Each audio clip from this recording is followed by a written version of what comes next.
heartbreak. We hear the case for a new Stardust inquiry from the families themselves.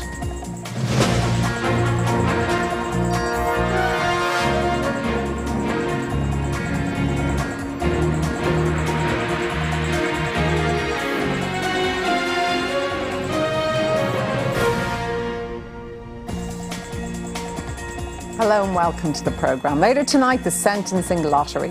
Why are different sentences often handed down by our judges for what appear to be similar crimes? Later we'll be hearing from victims of crime, and the Director of Public Prosecutions, James Hamilton, will be talking to PrimeTime about the need for changes in sentencing. Well, if you're old enough, chances are you will remember where you were the moment you heard the news. The Stardust tragedy on Valentine's night in 1981 killed 48 young Dubliners and scarred the lives of hundreds of others, physically and mentally. The 25 years that have passed have produced answers, but perhaps not the truth about that deadly fire. Back in February, PrimeTime produced new evidence which raised doubts about the official version of events, and families of the Stardust victims have been lobbying government for a brand new inquiry. Tonight, PrimeTime can tell you that a government response is imminent. We'll be hearing from the families in a few minutes, but first, Rita O'Reilly has the new questions and the missing answers.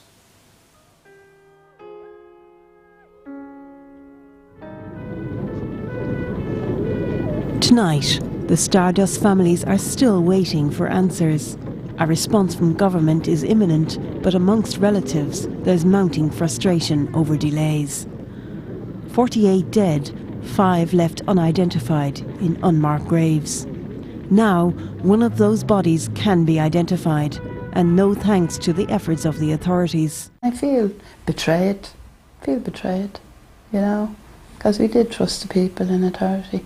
The main issue remains: did the Stardust Tribunal get it wrong as to where the fire started and its cause? Within a year of the fire, the tribunal found the cause was probably arson. The tribunal speculated that a fire had been lit here, in an area called the West Alcove. The fire spread to the ceiling and then rapidly over the dance floor. But its conclusion was challenged by fire experts who took a fresh look at the facts. The final proposition put forward and convinced on all the evidence that that's wrong. The new research suggested the fire started in the roof space and had breached the roof long before it was seen inside at 1:41 a.m. Witnesses outside saw flames coming from the roof earlier. I got up onto the roof of our garage to get a better view. There, the flames were starting to come out through the roof at this stage. This would have been about 25 to 2 in the morning. And inside, one witness felt a sudden rush of heat minutes before a small fire was spotted in the West Alcove seats. I just felt suddenly warm, and I looked at Marsh and said, "No way, they're turning the heating on now. It's 1:30. As the researchers looked at how the fire could have started, they focused on a lamp projection room and a storeroom up in the roof space. They believed the tribunal didn't adequately consider these rooms because the Garda layout plan it relied on was misleading. The principal map the tribunal were looking at marks the store and says over basement. Any drawing which shows over basement assumes at or near ground level for the floor of the supposed room. The map to me was confusing and would have confused anyone. The layout plan was the basic road map the tribunal worked off. It had the lamp room and storeroom over a basement. But there was no basement. In fact, these rooms were up in the roof space at mezzanine level. The tribunal concluded that the fire couldn't have travelled up and down over 2 walls. But the new research suggests it didn't face those obstacles. It just had to spread across and down. One of the experts in the original tribunal, David Tucker, disagrees with the new theory. I think the assessors on the tribunal knew exactly where those rooms were. But the families believed that not only was the tribunal confused as to the location of the rooms, it was also unclear as to what exactly was in the storeroom and how flammable its contents were. For that volume of combustible materials to be in a concealed place is just, in many ways beyond belief. So what was in the storeroom? The tribunal report just mentions kitchen towels, drums of cooking oil and aerosols. The owners of the Stardust, the Butterleys, did provide a list of estimated contents of the store to the tribunal. The list didn't mention cooking oil, but it included gallons of floor wax and table polish and large quantities of other flammables. But the list was never entered into evidence. And it came months after reconstruction tests and after the bulk of the experts had given their evidence. Were you ever given a copy of that list or made aware of its existence? No, I was never given a copy of this list. They were aware that the storeroom had some combustible material, but they were clearly unaware of the extent of that. The actual storeroom was in a sense, a bomb waiting to be ignited. All of this led one of the world's leading fire experts to give his view. Based on the new evidence about the storeroom and based on the fact that the smoke, people have smelled the smoke much earlier, the fire could not have started in the alcohol. And it could not, either accidentally or deliberately. Since February, other witnesses have come forward. One of them, Katrina Ross, stopped working in the Stardust just weeks before the fire. She remembers drums of cooking oil stacked high in the storeroom. I'm thinking of a keg size, so would have been 3 high, and there probably would have been about 16 of them in it in all, you know. And the same with the cleaning, the air fresheners, they were in boxes, there would have been a couple of boxes of them. Since February, the Stardust relatives have continued their protests. In July, they made a submission to government calling for a new inquiry focused on the issues raised in the PrimeTime programme. In September, they met the Taoiseach and the Taoiseach. A response was promised by the end of October. I've been ringing on a daily basis since the 1st of November and today's the 14th. We've been told on and on it'll be next week, next Monday, next Tuesday, and this has been going on a daily basis since the 1st of November. And today was the last conversation I had, and we still have nothing clear. Tonight, a government spokesperson told PrimeTime a detailed and considered response was imminent, but would be conveyed to the families first. They're still waiting. I'm after losing 2 lovely girls, and it hasn't left me mind. In fact, it's driving me mad that we're still getting no answers. But one thing is clear. The families are assured the bodies in the unmarked graves will be exhumed for DNA testing to try to identify them. The indications I got from speaking to the Taoiseach's secretary this morning was that the exhumations of the 5 unidentified victims is going ahead, that has been finalised in the letter that's just waiting for the signature for the Taoiseach to put his signature on. The inquiry, there's a couple of things that they haven't tidied up, and they're talking about doing some sort of a commission, this is the impression I got, or they're talking about doing a computer simulation. But in fact, one of the 5 bodies has now been identified, not by DNA tests, but by a researcher for the relatives. She just looked at the records that were there for 25 years. The last statement was in more detail, and at the very last, second last page, I noticed that there was a denture plate noted. I realised then that this is possibly a unique item that could identify possibly one of the 5. But which one of the 5 was it? Murty Kavanagh was 27 when he died in the fire. Out of the 5 unidentified, he was the only one who had a dental plate.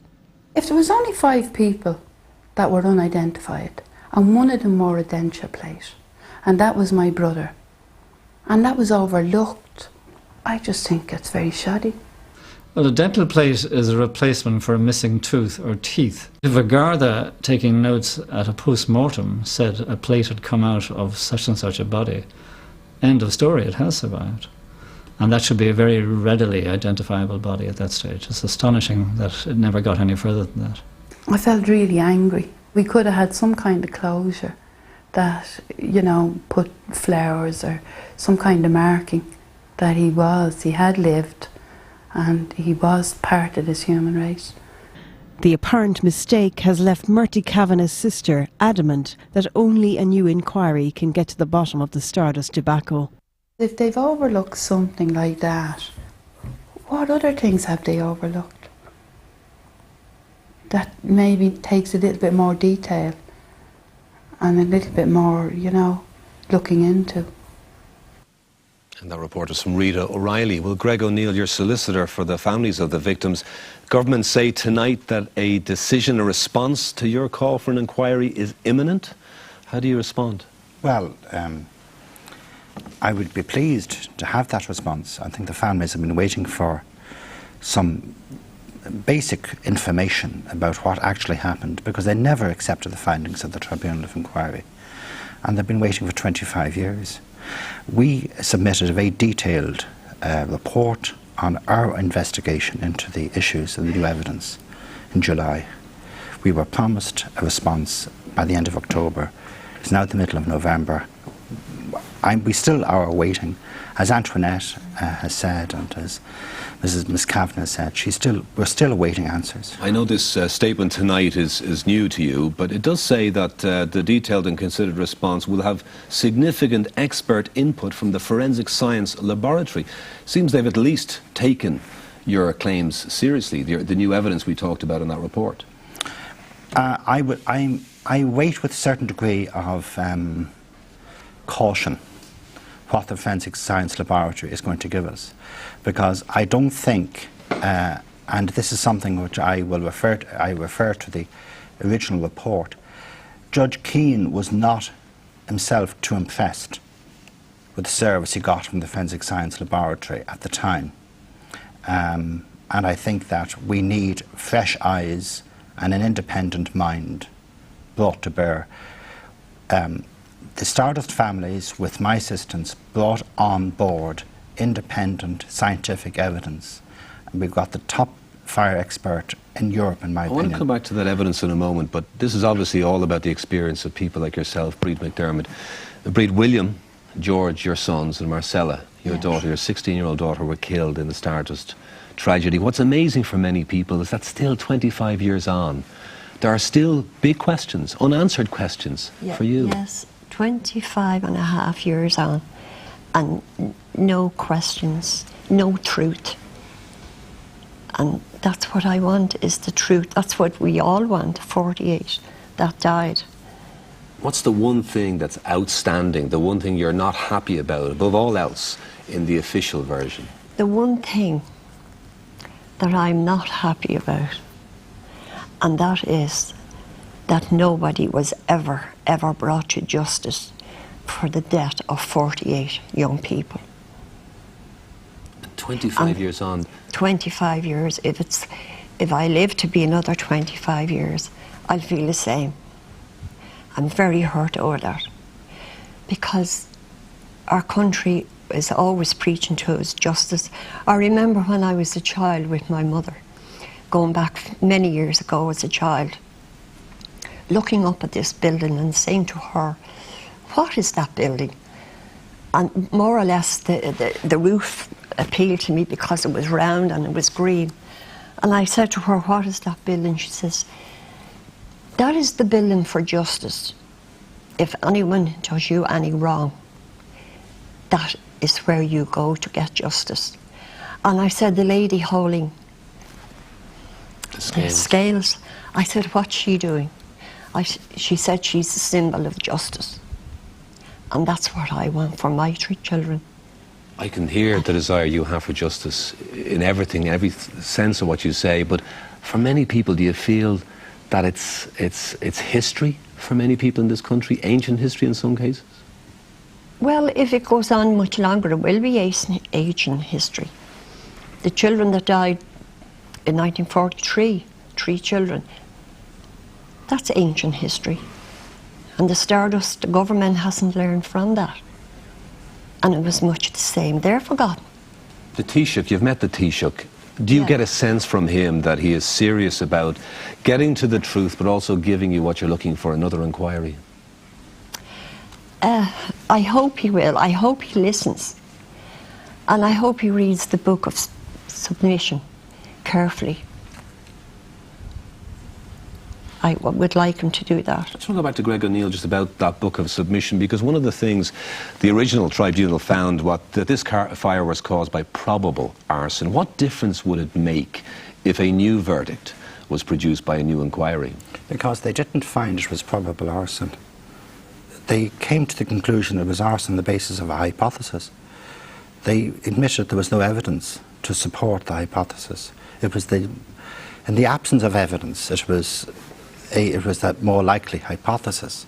So there was no evidential basis to the finding at all. If it wasn't arson, would it make a big difference to the families, to the case itself? Of course it would, because if you have a place of public resort which might or might not be safe, and 48 people lose their lives in it, it is a great escape clause for those who have duties to ensure that there are safe places of public resort if you can blame an unknown arsonist. Because no one can protect themselves from a deliberate arson attack. If the original tribunal's report was based on a false hypothesis, is the submission you bring forward going to deliver, you think, sufficient evidence to say it was not arson definitively? We believe we have. And we believe that the government have problems with what we've given them, because I don't think they're in a position to contradict it. They're in a position to come up with scientific theories which might attack it. I don't know. I haven't seen what the response is. They might come out in support of it. No, the point is, we do have evidence. We have material which clearly was not brought to the attention of Judge Ronan Keane and his advisors, was not brought to the attention of the legal counsel representing the families, was not made an exhibit in the inquiry. Vital material indicating explaining the evidence of the witnesses who saw the fireball bursting out of the roof of that building. Now, the nature of inquiry, I know, is a matter for discussion, but for Breed McDermott, for you, what happens if the government come back and say, we just can't give another inquiry? Well, I won't take no for an answer. You can't say simpler than that. That's the way I feel about it. Breed McDermott? I'll keep fighting, and I'll take no for an answer until I get the truth, till we all get the truth for the 48, and especially my 2 sons and my beautiful daughter. Thanks for coming in to talk about William and George and Marcella as well, and thank you, Gurgail, for coming in, both of you. Miriam. Well, the sentence